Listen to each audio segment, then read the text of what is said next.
Buenos días, muchachos.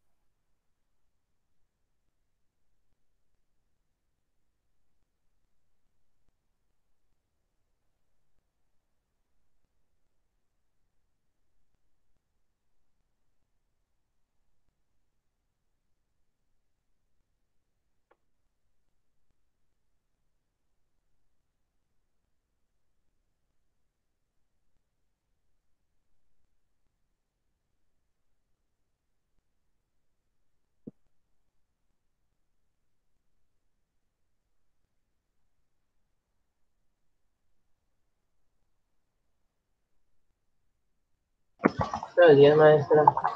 Buenos días.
Bien, chicos, vamos a comenzar con la sesión de hoy. Seguimos en la unidad número 2 de la asignatura y el tema que vamos a revisar es silogismo, que sigue relacionado todavía con el tema anterior que estuvimos revisando, que es razonamiento y que también tiene relación directa con juicios, porque vamos a estar realizando nuevamente para las tareas diagramas de Venn.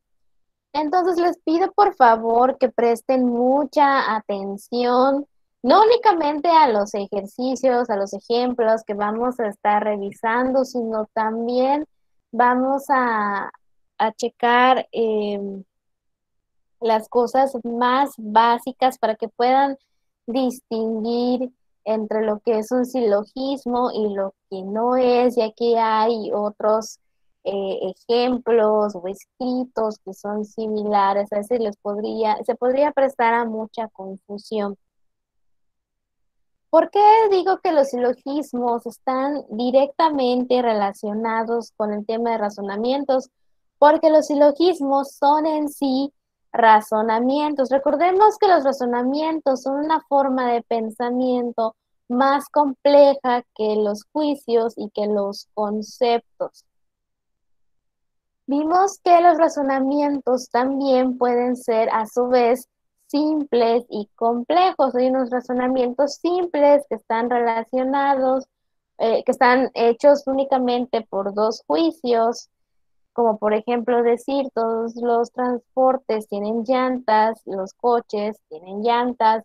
No estás enlazando muchos juicios o muchas oraciones para llegar a una conclusión completa, y recordemos que esas son las inferencias inmediatas, y que cuando vimos razonamientos nos terminamos enfocando en las inferencias inmediatas, que eran esos razonamientos más complejos que estaban compuestos por lo menos por tres juicios y que a su vez se clasificaban en deducción, en inducción y en analogía.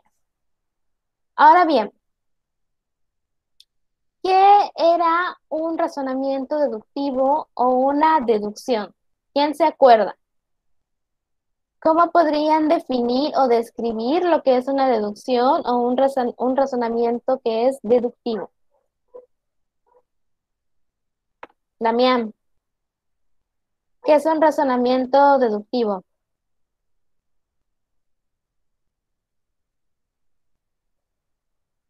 Pues razonamiento deductivo, la forma en que la persona deduce algo. Ok, vamos a seguir revisando. Jorge, ¿qué es un razonamiento deductivo para ti?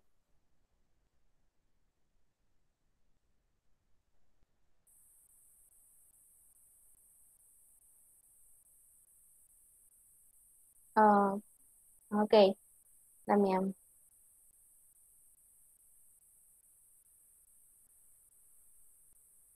Sí, claro. Ok, mientras alguien más se acuerda de algún ejemplo de razonamiento deductivo o de deducción.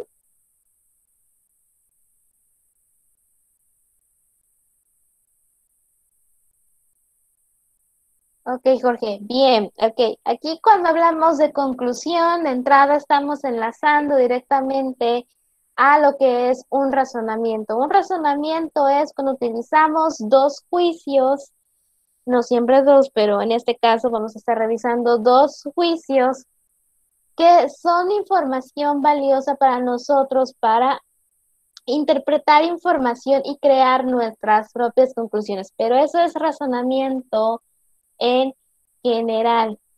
Y bien, como dice Damián, la inferencia nuevamente es un elemento importante porque ese es el proceso que nos lleva a crear una tercera premisa o un tercer juicio que es nuestra conclusión. Pero no todos los razonamientos eran iguales. Había las deducciones, que eran aquellos razonamientos que iban de lo general a lo particular, como vimos en el ejemplo de Gasparín. Todos los fantasmas son transparentes, Gasparín es un fantasma, por lo tanto Gasparín también es transparente. Pasamos de algo general, que era todos los fantasmas, a algo particular en nuestra conclusión, que era Gasparín. Y lo mismo, y lo contrario, lo opuesto sucedía con una inducción. Me iba de un caso particular a un caso general. Por ejemplo, en mi casa no hay luz, en la casa de mi vecino tampoco hay luz, por lo tanto, en toda mi colonia no hay luz. Empiezo con algo particular, mi casa, y termino con algo general, toda la colonia. Y deducción e inducción son opuestos y no hay que confundirlos. Y finalmente teníamos la analogía, que era lo que pasaba de particular a particular. Por ejemplo, si yo compro esta marca de detergente y me funciona, lo más probable es que si compro un jabón que es de la misma marca, lo más probable, mi conclusión va a ser que también sea de buena calidad. Ahora, ¿en qué nos vamos a enfocar cuando hablamos de un silogismo? Un sinónimo para razonamiento deductivo o deducción es justamente el silogismo. Por lo tanto, en este tema nos vamos a enfocar únicamente en razonamiento deductivo. Nuevamente les pongo un ejemplo para que recuerden lo que es una deducción. Aquí tenemos, todos los seres humanos son racionales. Vean cómo comenzamos con la palabra todos. Estamos hablando de algo general. Los niños son seres humanos. Por consiguiente, los niños son seres racionales. Pasamos de un grupo más grande a uno más pequeño, de general a particular. Y estamos hablando de una inferencia inmediata porque estamos viendo cuántas oraciones. Una, todos los seres son racionales. Dos, los niños son seres humanos. Tres, por consiguiente, los niños son seres racionales. ¿Ok? Por eso es una inferencia inmediata y es un razonamiento más complejo. Ahora, las deducciones tampoco son todas iguales, también las podemos clasificar dependiendo de cómo estén hechas. Aquí les pongo tres categorías diferentes para silogismos. Una de esas categorías son los silogismos que son hipotéticos. Los silogismos hipotéticos son los que tienen sentencias condicionales, es decir, que de una premisa depende la otra y una relación directa. Si tienes fiebre, es probable que estés enfermo. Si, estamos hablando de, cuando decimos sí, es común que estamos hablando de una condición. Si no tienes fiebre, entonces no estás enfermo. Podemos observar una relación entre una premisa y la otra. Los disyuntivos son los que tienen sujetos excluyentes. O es de día o es de noche. Es de día, luego no es de noche. Estamos haciendo un pensamiento deductivo, pero estamos hablando de exclusión como palabra clave para identificar ese tipo de silogismos. Y finalmente tenemos los silogismos categóricos, que son los que hemos estado revisando ya desde las sesiones anteriores, con todos los ejemplos que se han marcado. Todos los metales son maleables, el oro es un metal, por lo tanto, el oro es maleable. ¿Qué nos vamos a enfocar en el tema de silogismos? Sí es cierto, no hay un solo tipo de silogismo, pero para cuestiones prácticas vamos a enfocar nuestros esfuerzos a aquellos silogismos que son categóricos. ¿Qué hace que un silogismo sea categórico? Son aquellos que, como ya mencioné previamente, están formados por tres juicios: las premisas y la conclusión. Recuerden que cuando vimos el tema de razonamiento, vimos que está compuesto por varios elementos y esos elementos eran las premisas y la conclusión. Las premisas son las primeras dos oraciones o los primeros dos juicios que nos sirven como información para crear nuestra conclusión, que es la tercera oración o el tercer juicio que conforma al silogismo. Y el silogismo se compone de tres términos unidos. Ojo, no es lo mismo decir que el silogismo se compone de tres juicios a decir que el silogismo se compone de tres términos. Los términos se refieren a conceptos específicos que vamos a observar en cada silogismo. Conceptos. Término mayor, concepto, que tiene mayor extensión, o sea, que abarca más. Ahorita vamos a ver cómo. Y que podemos representar con la letra P porque es el predicado de la conclusión. ¿Ok?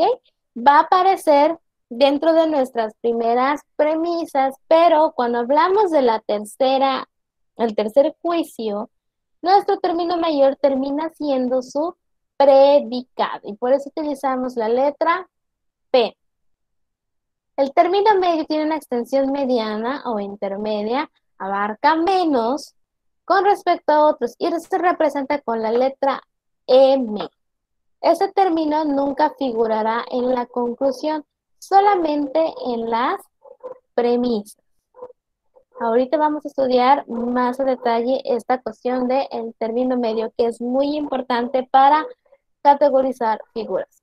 Y el término menor es el concepto, recordemos, estamos hablando de conceptos, no de oraciones completas, de menor extensión, y que simbolizamos con la letra S porque es el sujeto de la conclusión. ¿Cómo vamos a identificar término medio, término mayor y término? Cuando vemos un ejemplo completo de silogismo, nuestro tercer juicio o nuestra tercera oración es la conclusión. El término medio es aquel que no va a aparecer en la conclusión, pero que lo vamos a ver en los otros dos juicios. El término mayor es el que va a terminar siendo el predicado de mi conclusión y el término mayor es el que va a terminar siendo el sujeto de mi conclusión. Además, observaremos que el silogismo está compuesto por tres juicios. Repetimos, no es lo mismo hablar de tres términos que de tres juicios. Los dos primeros se llaman premisas y el que va a la última, conclusión. Esto ya lo habíamos visto en razonamiento, pero es muy importante repasarlo. Las premisas se dividen en dos. Tenemos una premisa mayor, que es el primer juicio que vamos a ver dentro de nuestro silogismo, y enuncia la relación entre el término medio. La premisa menor es aquella que va en medio y enuncia la relación entre el término medio y el término menor. Y al final va la conclusión, que es el juicio que se deriva e infiere de las premisas mayor y menor. ¿Ok? Premisa mayor más premisa menor es igual a una conclusión. ¿Y cuántos elementos tiene que tener mi silogismo? Tres. Tres términos y tres juicios o enunciados. Por ejemplo, si yo digo todos los hombres son mortales, Sócrates es hombre, por consiguiente, Sócrates es mortal, lo que estoy viendo, si me pongo a pensar primero en las premisas, es que mi primer premisa es todos los hombres son mortales. Por lo tanto, esta es la premisa mayor. La premisa mayor siempre es la primera. Sócrates es hombre, es mi premisa menor. ¿Por qué? Porque esa es la que siempre va en medio. Y por consiguiente, Sócrates es mortal, es mi conclusión, lo que obtuve tras inferir una, dos, tres juicios o tres enunciados. Ahora, los conceptos clave que estamos viendo en estos tres enunciados son mortal, hombre y Sócrates. El mortal lo tenemos como un término mayor que si notamos si es el predicado de nuestra conclusión. Sócrates es mortal, predicado. El término medio, que es hombre, como podemos observar, sí cumple con la condición que vimos del término medio, que es que no podía figurar o aparecer en la conclusión. Sócrates es mortal. En Sócrates es mortal no aparece la figura, el concepto hombre. Y el término menor, que como vimos es el sujeto de nuestra conclusión, es Sócrates. Sócrates es mortal. Entonces, mi término mayor siempre termina siendo, dentro de mi conclusión, mi predicado. El término medio nunca figura en mi conclusión y el término menor siempre termina siendo en mi conclusión el sujeto. Y así es como dentro de un silogismo los voy a identificar. Otra forma de identificar cuál es mi término mayor, medio y menor es que el término mayor es el más generalizado. Si vemos los círculos de aquí, el predicado es el círculo más grande, el medio es el círculo intermedio y el sujeto es el círculo más pequeño. Porque mortal abarca muchísimo más elementos que hombre, y hombre a su vez abarca más elementos que Sócrates, que solo abarca un elemento, que es un individuo. Vamos de lo general a lo particular. Digamos que es como hablar de un campo semántico. ¿Cuáles son las reglas que debemos de utilizar para los silogismos, para la creación de silogismos? Para que estos sean formalmente válidos, es decir, para que la conclusión se desprenda necesariamente de las premisas, es importante seguir reglas lógicas como las siguientes. Primero, el silogismo solo debe tener tres términos. ¿Cuáles son esos tres términos? Ya los vimos. El medio, el mayor y el menor. Esto significa que si, por ejemplo, encontramos dos términos, entonces se tratará de una deducción inmediata, que es lo que mencionábamos al principio y es lo que mencionábamos cuando vimos razonamiento. Hay razonamientos simples, que son los inmediatos, y hay razonamientos complejos, que son los mediatos. Y desde que empezamos a ver razonamientos, nos hemos enfocado en los razonamientos mediatos. Si no tiene estos tres términos, estamos hablando entonces de que no es silogismo.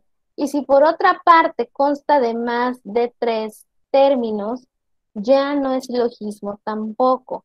Se descompone en varios silogismos y por lo tanto es un polisilogismo, o sea que tiene muchos silogismos. Entonces, un silogismo sí o sí tiene que tener tres términos, tiene que tener también tres enunciados o tres juicios. El término medio no debe entrar en la conclusión, ya lo dijimos. Esto quiere decir que si la función del término medio es establecer la relación entre el término mayor y el término menor, esta relación desemboca y es enunciada finalmente por la conclusión y no por el término medio. Porque en la conclusión ya estoy hablando, explicando esa relación. No es necesario ser redundante.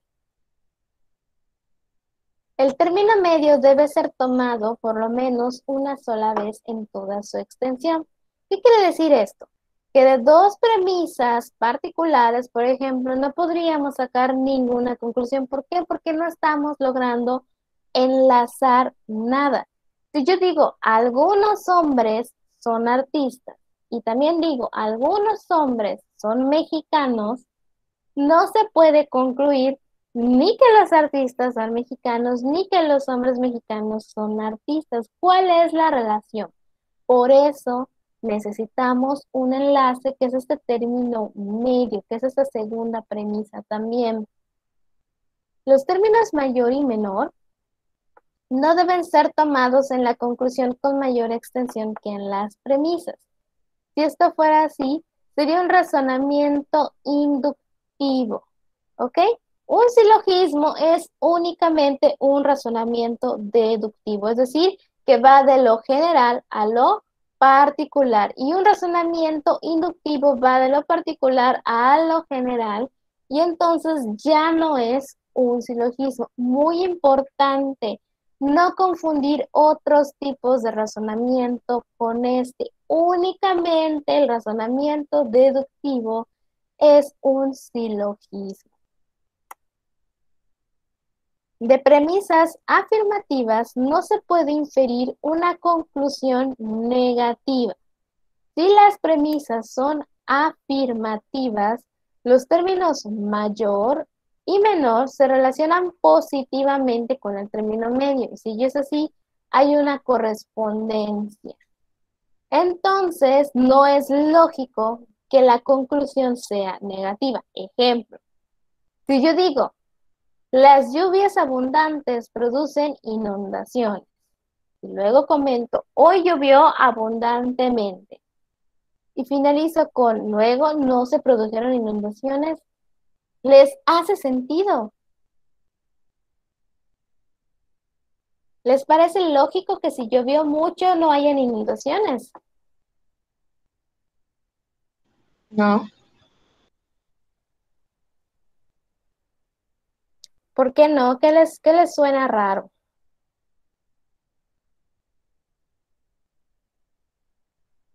Ok, vamos a recordar que una característica importante tanto de la inducción como de la deducción era la experiencia. Y a diferencia de los analogismos, no hablaban únicamente de probabilidad. Si yo digo, las lluvias abundantes producen inundaciones y hoy llovió abundantemente, estoy hablando de mi experiencia, porque ya he visto en ocasiones pasadas que estas lluvias inundan a lo mejor mi calle, a lo mejor toda mi ciudad, no lo sé, depende de donde yo viva. Y también hoy llovió abundantemente, viene de mi experiencia. Acabo de ver por la ventana que ha estado lloviendo increíblemente fuerte. Y terminó, lógicamente, debería de terminar con hoy se produjeron inundaciones, porque es la consecuencia lógica. Cuando hablamos de deducciones, no hablamos de algo realmente tan ajeno a nosotros, es algo que utilizamos todos los días. Por ejemplo, muchos de ustedes ya saben que su internet falla determinados días, a lo mejor por mucho viento, a lo mejor por lluvia.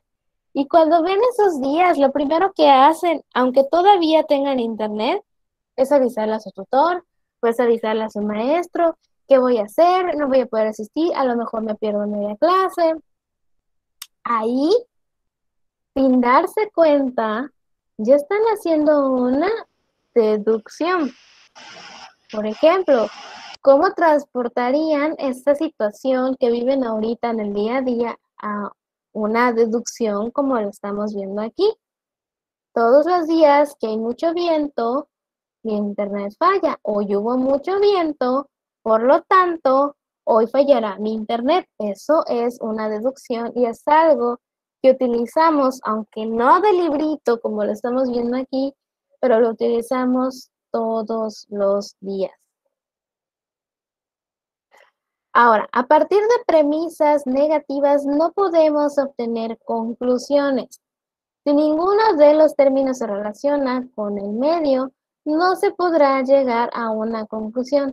Ningún perro es reptil. Algún reptil no es mamífero. Luego algún mamífero no es reptil. Lo que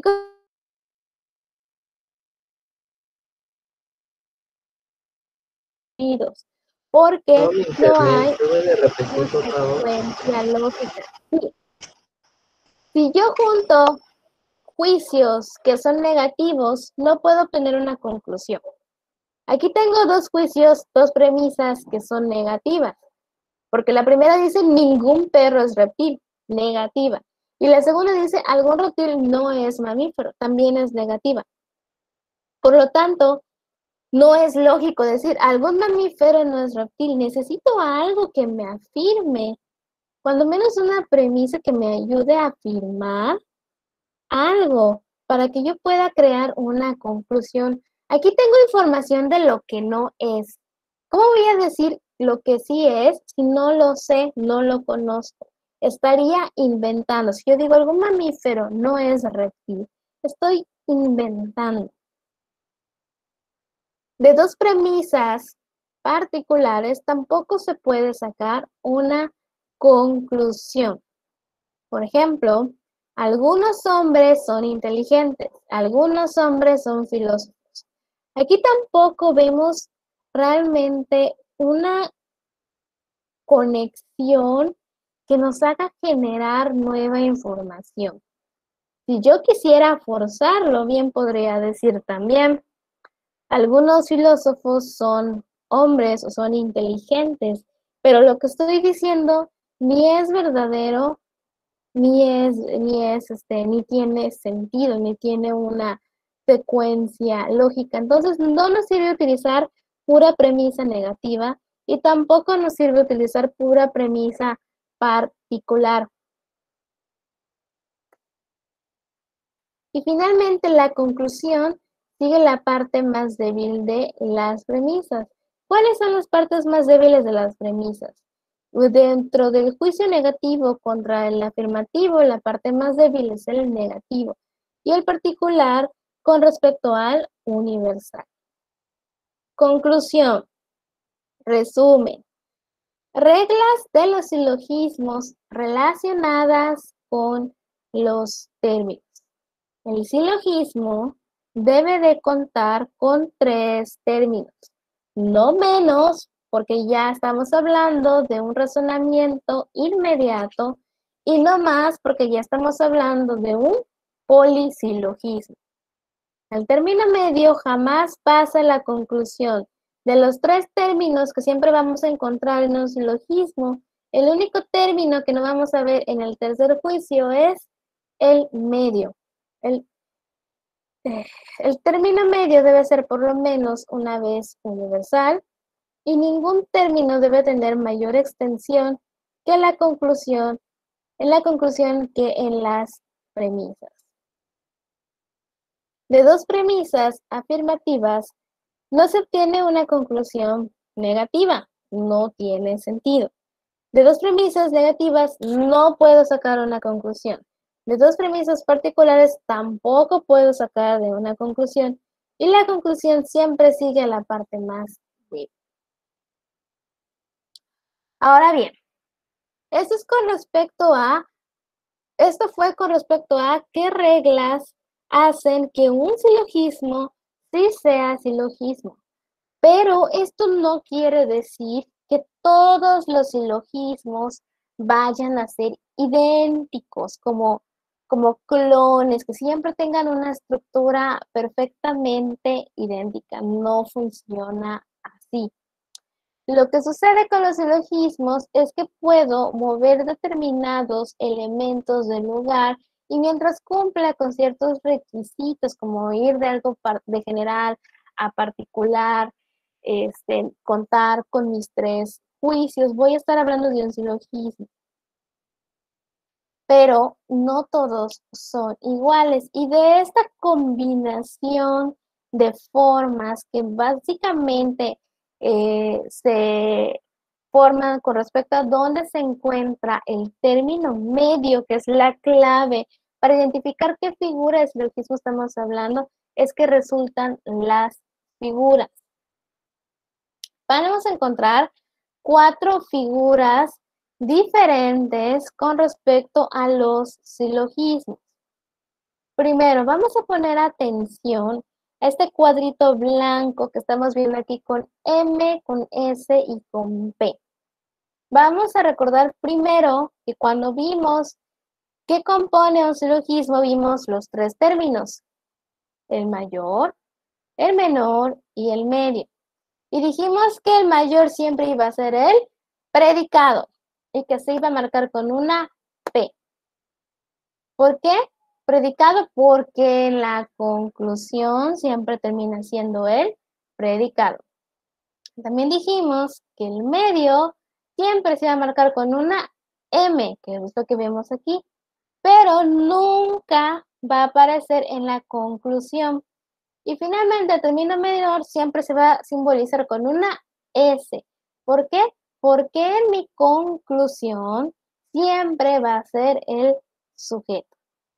Entonces, en este cuadrito blanco vemos 3 líneas de letras. La primera línea es mi premisa mayor, la segunda línea es mi premisa menor y la tercera línea es mi conclusión. Lo que estoy viendo en esta primera figura es que mi término medio aparece como sujeto en el primer juicio y que el término medio aparece como predicado en el segundo juicio. Y tal como la regla lo indica, no aparece en la tercera línea, que es la conclusión. ¿Por qué decimos que es el sujeto en la primera línea? Porque si seguimos el orden normal o lógico en español que utilizamos para decir una oración, el sujeto siempre va primero y el predicado después. Y por lo tanto, si está en la columna izquierda estamos hablando de que la M es sujeto, y si estamos hablando de la columna derecha estamos mencionando predicados. Por lo tanto, en la primera figura siempre el sujeto de la premisa mayor es al término del medio y al mismo tiempo es el predicado en la premisa menor. Esta figura representa el tipo más perfecto de deducción. Para que sea válida esta figura es necesario que la premisa mayor sea universal y la premisa menor afirmativa. Vamos a ver un ejemplo. Todos los mamíferos son vertebrados. El perro es un mamífero. Luego, el perro es vertebrado. ¿Cuál es nuestro término medio? Pues vamos a identificar en nuestra conclusión aquel concepto que no figura en la conclusión, pero sí en los otros dos juicios. En este caso, veo la palabra mamífero en la primera premisa, la veo también en la segunda premisa, y finalmente en la conclusión no veo ninguna palabra que sea mamífero. Por eso ese es mi término medio. Y vamos a ver, en la primera frase dice, todos los mamíferos son vertebrados. Efectivamente, mamíferos, que es mi término medio, es el sujeto de esa oración.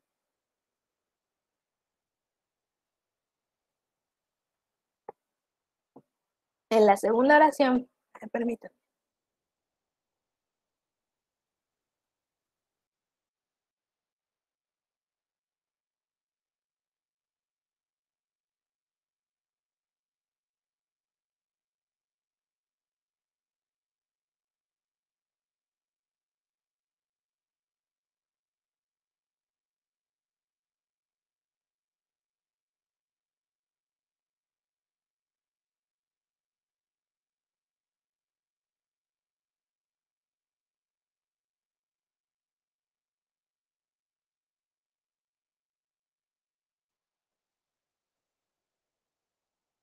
En la segunda oración, vemos, el perro es un mamífero.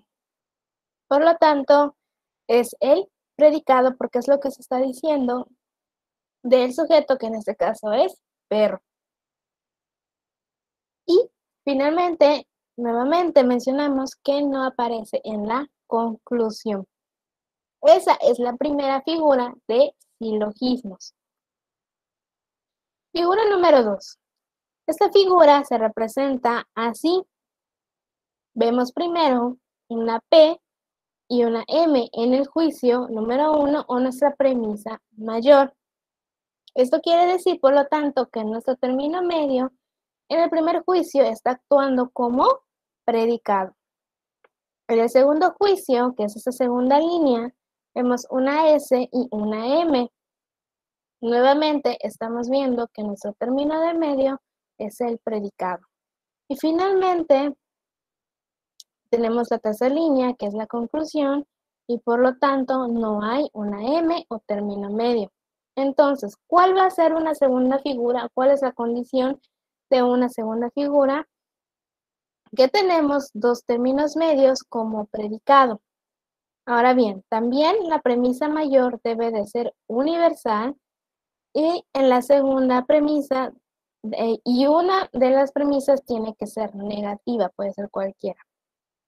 Por ejemplo, ningún charlatán merece confianza. Aquí tenemos premisa universal y también es negativa porque digo ningún. Todo hombre honrado merece confianza. Nuevamente tengo una premisa universal, pero en este caso es afirmativa. Luego, ningún hombre honrado es charlatán. ¿Ok? Estamos viendo las conclusiones que nos menciona, las condiciones que nos menciona este párrafo. ¿Y será que el término medio aparece como predicado? Pues podemos ver que de los conceptos clave que se mencionan en los tres juicios, confianza es el que no vemos en nuestra conclusión. Por lo tanto, ese es nuestro término medio. Ningún charlatán merece confianza. Aparece hasta el final de la oración. Predicado. Todo hombre honrado merece confianza. Parece ser el final de nuestra oración. Nuevamente, predicado. Entonces, este ejemplo sí corresponde a lo que estamos mencionando como segunda figura. La tercera figura se representa de la siguiente manera. Vemos en el primer juicio M y P. Por lo tanto, mi término medio es el sujeto en esta oración. Después, en el segundo juicio, la premisa menor, vemos MS. Quiere decir que nuevamente mi término medio está actuando como sujeto. Aquí nos damos cuenta que el término medio entonces es el sujeto de las dos premisas. Y la validez de esa tercera figura depende de que la premisa sea afirmativa y la conclusión particular. Algunos escritores son famosos. Todos los escritores son cultos, luego algunos cultos son famosos. Estamos viendo que efectivamente la premisa menor, que es el segundo juicio que estamos viendo aquí, es afirmativa. Todos los escritores son cultos, estoy afirmando algo. Y mi conclusión sí es particular, porque estoy diciendo algunos, que es la palabra clave para particular, algunos cultos son famosos. Ahora, mi término medio está actuando como sujeto. ¿Qué palabra no estamos viendo en nuestra conclusión? La palabra escritores. Por lo tanto, ese es mi término medio. Si yo digo algunos escritores son famosos, escritores es mi sujeto, sí, es de quien se habla. Todos los escritores son cultos. Nuevamente, escritores es sujeto porque es de quien se habla.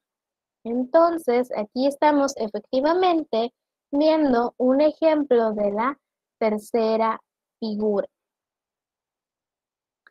Y finalmente, la cuarta figura. ¿Cómo se representa la cuarta figura? Tenemos en el primer juicio PM, o sea, que la M está actuando como predicado.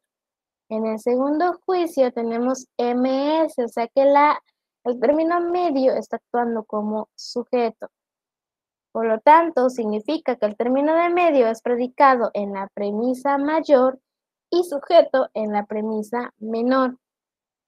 Esta figura se puede ejemplificar con estos juicios. Ningún desdichado está contento. Algunos hombres contentos son pobres. Luego, algunos pobres no son desdichados. Lo que estamos viendo aquí es que lo que no figura en nuestra conclusión es el concepto contento. Porque algunos pobres no son desdichados, pero contentos sí se menciona en la premisa mayor y menor. Si yo digo ningún desdichado está contento, contento efectivamente es predicado porque está diciendo algo de mi sujeto que es desdichado. Y si menciono algunos hombres contentos son pobres, lo estoy tomando como sujeto porque es lo de quien se habla en la oración, hombres contentos. Entonces, ¿qué es lo que determina la forma que tiene la primera, segunda, tercera y cuarta figura? ¿En dónde están ubicados mis términos medios? Ya sé que de ley nunca voy a encontrar mis términos medios en el último juicio, que es mi conclusión. En ninguno de los ejemplos que revisamos vimos que ese término o concepto se menciona y es una manera muy sencilla de identificar cuál es mi término medio cuando ya tengo los tres juicios dados como un ejemplo. Y también sabemos que siempre nuestro término mayor debe de ser el predicado. Aquella palabra que me indique lo que se dice de alguien. Es el predicado. En ese caso, ningún hombre honrado es charlatán. Charlatán es mi predicado, por lo tanto, ese es mi término mayor. Y hombre honrado sería entonces mi sujeto. Lo mismo sucede aquí. Algunos cultos son famosos. Famosos vendría siendo mi término mayor y cultos mi término menor, porque ese es mi sujeto y famosos es el predicado. ¿Y por qué mi término medio es escritores? Porque no aparece en la conclusión. Entonces, siempre para identificar cuál es mi término menor, mayor o medio dentro de una figura, me voy a fijar en la conclusión. Esa es la manera más sencilla. Nuevamente, algunos pobres no son desdichados. ¿Qué es lo que no veo aquí? ¿Qué concepto no veo aquí que en los otros juicios sí? Contento, contentos, ese es mi término medio. Desdichados, por lo tanto, que es mi predicado, es mi término mayor, y pobres, que es de quien se habla, por lo tanto, es el sujeto, es mi término menor. Eso es lo que podemos ver junto con que nuevamente el término mayor va a tener mucho más extensión que los otros términos. Pues va a aparecer a un grupo más grande o va a contener a todos los demás. Pero la forma más sencilla de identificarlos no es por qué tanto abarca o por campos semánticos, sino, repito, revisar mi conclusión y ver en dónde están ubicados los conceptos y qué concepto no hay. Si no hay ese concepto, es mi término medio. Si ese concepto es mi predicado, es mi término mayor. Si ese concepto es mi sujeto, entonces es mi término menor. Esa es una regla que siempre se va a seguir. Y el único término que se va moviendo, que vemos que se mueve en estas figuras, es el término medio, que es el que nos identifica si estamos hablando de primera figura, segunda figura, tercera figura y finalmente cuarta figura. Bien, chicos, con esto todavía no finalizamos el tema de silogismos, todavía nos falta ver más puntos importantes de hechos y los ejercicios, que es muy importante que aprendan porque con base en ellos se van a hacer las tareas que se van a marcar. Nuevamente vamos a ver diagramas de Venn, y vamos a repasarlos, obviamente, para aquellos que tuvieron todavía dudas, y vamos a relacionar todo lo que vimos en esta sesión con ejercicios prácticos durante la siguiente sesión. Chicos, dudas, comentarios que tengan con respecto a lo que acabamos de ver.